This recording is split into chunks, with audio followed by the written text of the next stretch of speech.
Today, we're talking about the best AAA games on Quest. Now, a lot of people make AAA games that are VR games, but we want to talk about literally what's standalone on Quest. Now, let's do a disclaimer here. I'm not putting Beat Saber up there. I know Beat Saber is considered AAA. I understand. I believe After the Fall is considered AAA, but that is just the same makers from Arizona Sunshine.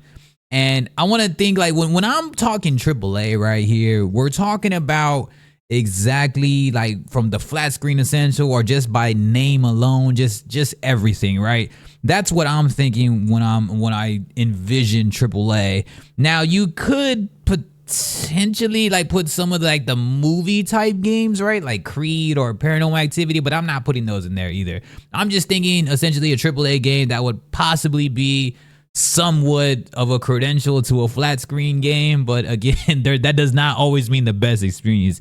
So let's go ahead and share my opinions, and please, these are not definitive. Just you can add your opinions in the comments below and have some fun. Let me know what's up. Let me know what I missed. Like what I said, this is Quest, not all of VR. So people are gonna be like probably saying Half-Life Alyx and everything, but just Quest. Whatever you can do, just throwing on a Quest. Let's check it out. So starting at dead last. It's no disrespect to them, obviously, but it's starting at dead last. It's Medal of Honor. Medal of Honor was a classic. It was something that was going to be revamped. I actually worked personally with them, and the Medal of Honor kind of like just bringing into a VR aspect was dope, but it doesn't make it the best AAA game to ever be involved with Quest. Now, Medal of Honor had kind of already sizzled down for a long time, well before the PC VR version even came out, just due to Call of Duty and everything, right? But Medal of Honor is a classic game. But the thing is, like VR and Quest, especially Quest, like has a hard time of bringing these types of AAA games. And the hard part for all of this is that we can't even mainstream like newer type titles. And so Medal of Honor was just well already in the back end of its career. It's been already done, but it was cool to relive a classic. It was cool to work with them. And like what I said, it was somebody that I personally worked with, and I'm not shitting on them or anything. But again, Medal of Honor was great. I mean, it was a FPS, but we already had contractors, Pavlov Shat. We just have so many FPS games that are really like on rotation on like what you can actually purchase that are far more trusted. And another huge downfall about Medal of Honor, it is an extremely huge file. I think it took like my whole Quest. I think I had the lower gigabyte Quest 2, and I think it took the whole thing almost. Like they had to send me an actual whole Quest, and then they sent me like the Medal of Honor like game key and everything. It doesn't take like all of it, but I think it leaves you with just like a few left if you have the lower end old school model of the Quest 2. But yeah, Medal of Honor comes in at dead last.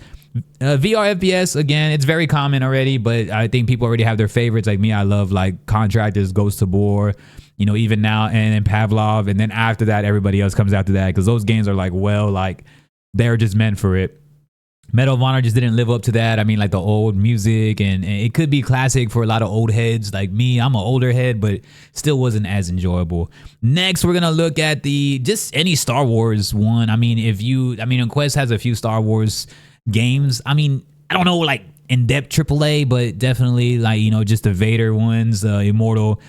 You can just look into Star Wars. I mean, every time I think Star Wars, I think AAA. Not because it's a movie, obviously, like one of the best movies ever, but and I know there's a lot of people gonna disagree with some of that stuff, but I just think of them in gaming also in totality, like with Jedi Fallen, just all the Jedi run they're having right now, and Star Wars, just anything Star Wars and VR. I know Quest has a few Star Wars games, so I know they're not that long, but it's still AAA in my opinion. So I would definitely put them next. Just whatever you choose for Star Wars, that's kind of the best AAA type scenario experience in my opinion. Anyways, next, Asgardians.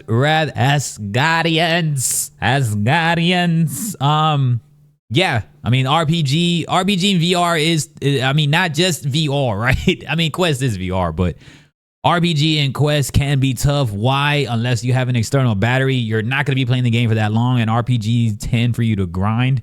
But Asgard's Wrath is definitely a AAA game regardless. It's huge for what it does provide, and just the experience is always great. It's always great to have RPG, especially in VR in totality, especially on a Quest standalone, just because you get to the replayability. At the end of the day, like a game that's kind of like that too is like I wouldn't say like really like Dungeons of Eternity, kind of like it, but not like in totality in terms of how in depth Asgard's Wrath is. But I think that that's always going to be a game that's huge for us, and it's just a fun time. It's a huge time. Definitely AAA for sure. And so if you like RPG, make sure you have an extended battery for this if you want to play this and really grind it and get the most out of the replayability experience for sure. That's Asgard's Wrath. Next, I would definitely put, remember, I'm going from least faves all the way to the most faves. So coming in next is going to be, of course, the recently released Assassin's Creed. It's Assassin's Creed. Of course, that's going to be a top AAA game. Now, the games I do have above it are the reason why it started off hot, Assassin's Creed. Then I didn't hear anything about it. I thought this was a game that could possibly really mainstream Quest or just anybody like inspired devs to bring in bigger name titles. I mean, we haven't got Grand Theft Auto yet, but we probably are going to get that pretty soon. It hasn't been talked about either, but lots of hype when Assassin's Creed got announced for Quest. It happened. I haven't seen anybody talk about the replayability yet. The campaign, I heard it's kind of janky, but then I also had see amazing reviews on it, so I don't know like what side to believe. It's a really weird side. I know a lot of people that worked with them personally for the release day. They streamed it. I got offered to work with them. I actually denied that offer because I was busy with my other content and stuff. Now I don't just do Quest content anymore, so I was busy with my other stuff, my other business, but I denied that because I didn't want to be busy doing that all day. But yeah, Assassin's Creed, I mean, it's a AAA game and it's a well-known game. Again, this type of game, if it does have the replayability that people kind of claim and kind of don't claim, just make sure you have an additional battery strap. If not, then that battery's going to run out quick on a Quest, especially playing this game. Next, Walking Dead, the Walking Dead series, of course. I'd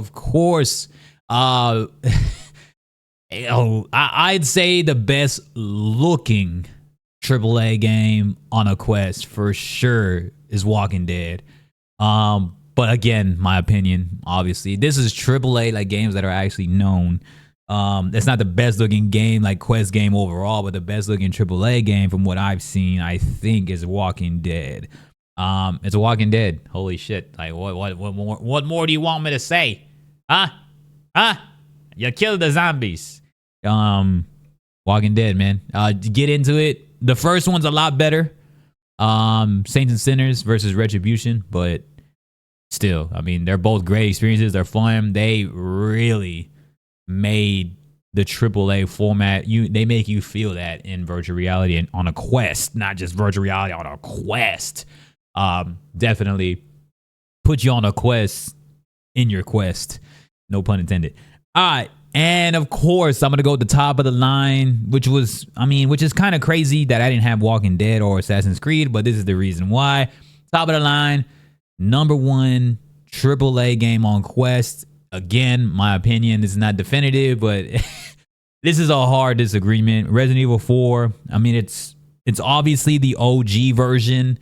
It's not the remake. The remake will be on PSVR 2, so you can just kind of put, I guess the OG one still is going to be on top for a Quest because it's not going to be, the remake's not coming to Quest, at least for now. Shit, man.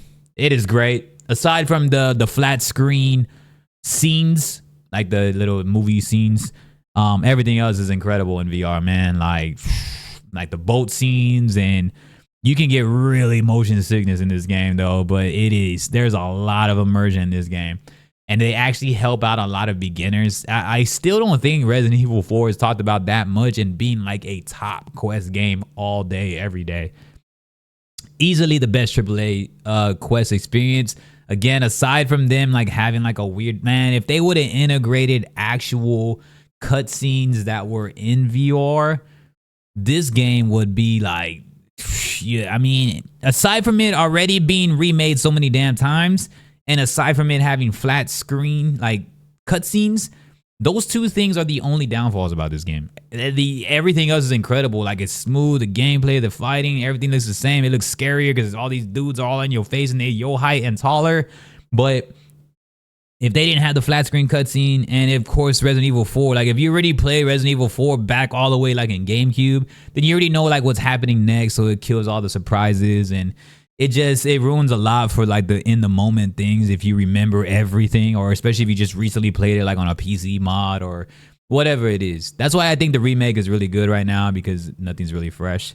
But aside from those two ripes of having already played the game on flat screen and beat it and know everything about it still, and flat screen cutscenes, this game is flawless.